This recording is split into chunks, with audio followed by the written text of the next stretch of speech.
நிகிதா, நாளை 15வது துணை ஜனாதிபதியாக வரப்போவது யார்? அதாவது 17வது துணை ஜனாதிபதி தேர்தல் என்றால் 2 துணை ஜனாதிபதிகள் 2 வரை இருந்ததால் 17வது தேர்தலாக இது பார்க்கப்படுகிறது. 15வது துணை ஜனாதிபதியாக வரப்போவது சுதர்ஷன் ரெட்டியா, சிபி ராதாகிருஷ்ணனா என்பதுதான் தற்போது மிகப்பெரிய கேள்வி.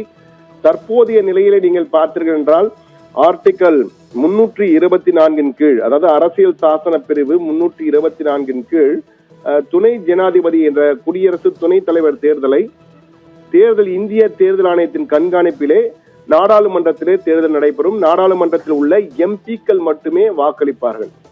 ஜனாதிபதி தேர்தல் நடைபெறும் போது குடியரசுத் தலைவருக்கு எம்எல்ஏக்கள் எம்பிக்கள் இருவரும் சேர்ந்து வாக்களிப்பார்கள். ஆனால் துணை ஜனாதிபதி தேர்தல் என்பது வெறும் எம்பிக்கள் மட்டுமே வாக்களித்ததால் இரு அவைகள், மாநிலங்களவை மக்களவை என இரு அவைகளும் சேர்ந்து இந்த எம்பிக்கள் வாக்களித்து தேர்ந்தெடுக்கப்படுவர் தான் துணை ஜனாதிபதி.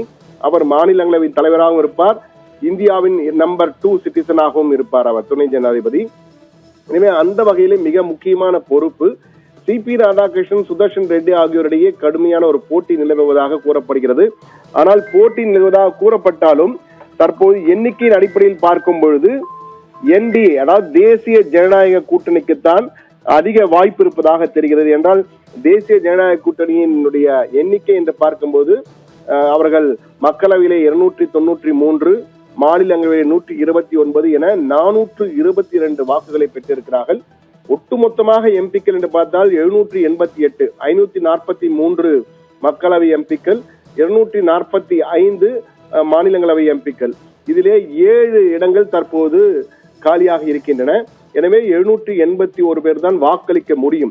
இந்த 781 பேரும் நாளை அவைக்கு வந்து வாக்களித்தால் 391 எடுப்பவர்கள் வெற்றி பெற முடியும்.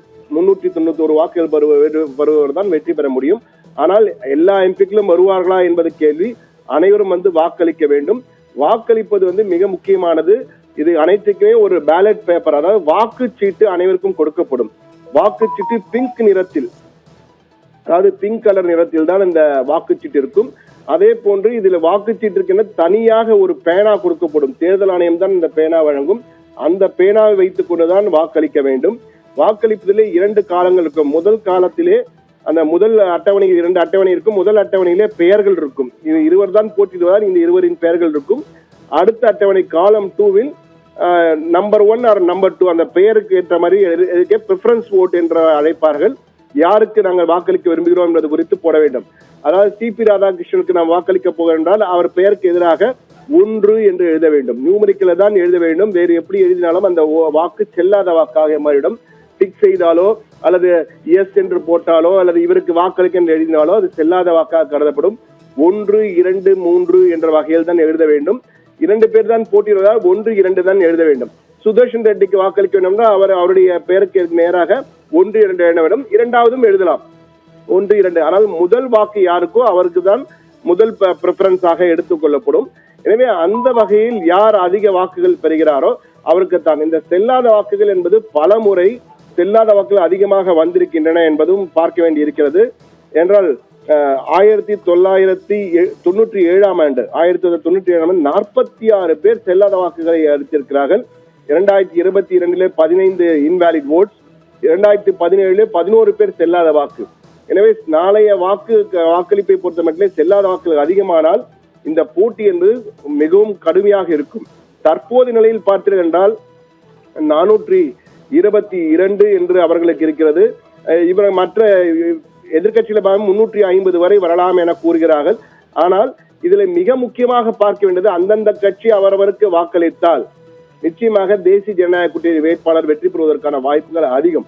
ஒருவேளை கிராஸ் ஓட்டிங் நடைபெறும். கிராஸ் ஓட்டிங் நடைபெறுவதற்கு வாய்ப்புகள் இருப்பதாக பலமாக பேசப்படுகிறது. அதுவும் 2 மாநிலங்களிலே அதிக வாக்குகள் கிராஸ் ஓட்டிங்காக மாறலாம். என்றால் மாநில பற்று என்ற வகையிலே சுதர்ஷன் ரெட்டி ஆந்திராவை சேர்ந்தவர் என்பதால் ஆந்திராவிலும் தெலுங்கானாவிலும் அவருக்கு வாக்களிக்க வாய்ப்பு இருக்கிறது. கிராஸ் ஓட்டிங் என்ற வகையிலே டிடிபி எம்பிக்கள், அதே போன்று ஒய்எஸ்ஆர் காங்கிரஸ் எம்பிக்கள் எல்லாம், பிஆர்எஸ் காங்கிரஸ் எம்பிக்கள் எல்லாம் இவருக்கு சுதர்ஷன் ரெட்டிக்கு எதிராக ஆதரவாக வாக்களித்தால் நிச்சயமாக அந்த தேர்தல் கணக்கு என்பது மிகவும் கடுமையான போட்டி ஏற்படுவதற்கான வாய்ப்பு இருக்கிறது. ஆனால் தற்போதைய நிலையில் எளிய வெற்றியை சிபி ராதாகிருஷ்ணன் எளிதாக வெற்றி பெறுவார் என கூறப்படுகிறது. ஆனால் இந்த எளிய வெற்றி என்பது இந்த கிராஸ் ஓட்டிங் நடந்தால் கடும் போட்டியாக மாறி நீயா நானா போட்டி வருவதற்கு கூட வாய்ப்பு இருக்கிறது. அது மட்டுமல்ல, ஆம் ஆத்மி பார்ட்டி அவர்களுடைய வாக்குகள் யாருக்கு என்பதும் பார்க்க வேண்டும். அவர்களுக்கும் 11 இடங்கள் இருக்கின்றன. எனவே அவர்கள் யாருக்கு வாக்களிப்பார் என்று பார்க்க வேண்டியிருக்கிறது. அதே போன்று ஒய்எஸ்ஆர் காங்கிரசும் 11 எம்பிக்களை வைத்திருக்கிறார்கள். எனவே இவர்கள் எல்லாம் கிராஸ் ஓட்டிங் நடந்தால், அதே போன்று சிவசேனா எம்பிக்கள் ஒருவேளை என்டிஏக்கு போடாமல் இவர்களுக்கு போட ஆசைப்பட்டு இவர்களுக்கு போட்டால், இந்தியா பிளாக் என்று அழைக்கப்படுகின்ற இவர்களுக்கு இந்தியா கூட்டணிக்கு போட்டால் நிச்சயமாக இந்த கிராஸ் ஓட்டிங் மூலமாக முடிவுகள் மாற வாய்ப்பு உண்டு. ஆனாலும் அவர்கள் வாக்களிக்க வேண்டும் என்று மிக மிக முக்கியம். அதுவும் சரியான வாக்கு, செல்லாத வாக்காக இருந்தால் அது பயணமே இல்லாமல் போய்விடும். எனவே நாளைய தினம் அனைவரும் வர வேண்டும், வந்து வாக்களிக்க வேண்டும். அப்போதுதான் யார் வெற்றி பெறுவார் என்பதை முடிவு செய்ய முடியும். எனவே நாளை 15வது துணை ஜனாதிபதியாக 17வது துணை ஜனாதிபதி தேர்தலிலே 15வது துணை ஜனாதிபதியாக வரப்போவர் யார்? சிபி ராதாகிருஷ்ணனா, சுதர்ஷன் ரெட்டியா? வாக்குகள் போடப்பட்டு இந்த ரகசிய வாக்கெடுப்பு போல் பேலட் சீட்டில் நடக்கும். அந்த வாக்கு சீட்டுகள் பிறகு எண்ணப்பட்டு முடிவுகள் நாளை மாலையே அறிவிக்கப்படுவதற்கான வாய்ப்புகள் இருக்கிறது. ஆனால் அதை இந்திய தேர்தல் ஆணையம் தான் அதிகாரப்பூர்வமாக சொல்ல வேண்டும். ஜெகதீப் தன்கர் திடீரென ராஜினாமா செய்தார். குளிர்கால கூட்டத்தொடர் நடந்து கொண்டிருக்கும் பொழுது திடீரென ராஜினாமா செய்கிறார். அந்த ராஜினாமா குறித்து பல்வேறு பிரச்சனைகள், பல்வேறு சர்ச்சைகள் தொடர்ந்து நிலவி வருகிறது, இன்னும் நிலவிக் கொண்டிருக்கிறது. எனவே இதன் அடிப்படையில் தான் தற்போது அந்த துணை ஜனாதிபதிக்கான தேர்தல் நடத்த வேண்டிய சூழல் ஏற்பட்டிருக்கிறது. பீகார் தேர்தலும் வர இருப்பதால் இது ஒரு மிக முக்கியமான ஒரு முன்னோட்டமாக பார்க்கப்படலாம் என்பதே மாற்று கருத்தில்லை. ஆனால் பிஜேபி பிஆர்எஸ் பொறுத்தமட்டிலே சஷ்மித் பத்ரா, அதே போன்று சுரேஷ் ரெட்டி ஆகியோரெல்லாம் பேசும்பொழுது, எம்பிக்கள் பேசும்பொழுது, பிஆர்எஸ் எம்பி பேசும்பொழுது, வாக்களிக்கும் போது எங்கள் தலைமை யாருக்கு சொல்கிறதோ அவருக்கு உத்தரவிடுவோம், வாக்களிப்போம் என கூறி, அதே போல ஒய்எஸ்ஆர் காங்கிரஸ் தலைமை எம்பிக்களும் கூறியிருக்கிறார்கள். அது மட்டுமல்லாமல் அகாலிதள், இசட்பிஎம், விஓடிடிபி 3 சுயேட்சை எம்பிக்கள் என 6 எம்பிக்கள் இருக்கிறார்கள்.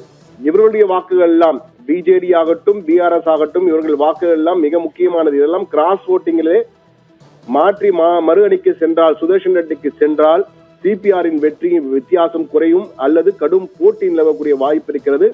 ஆனால் தற்போதைய ஆன் பேப்பரில் தற்போதுள்ள நிலைமை வைத்து பார்க்கும்போது சிபிஆருக்கு வெற்றி எளிய வெற்றி கிடைப்பதற்கான வாய்ப்பு இருக்கிறது.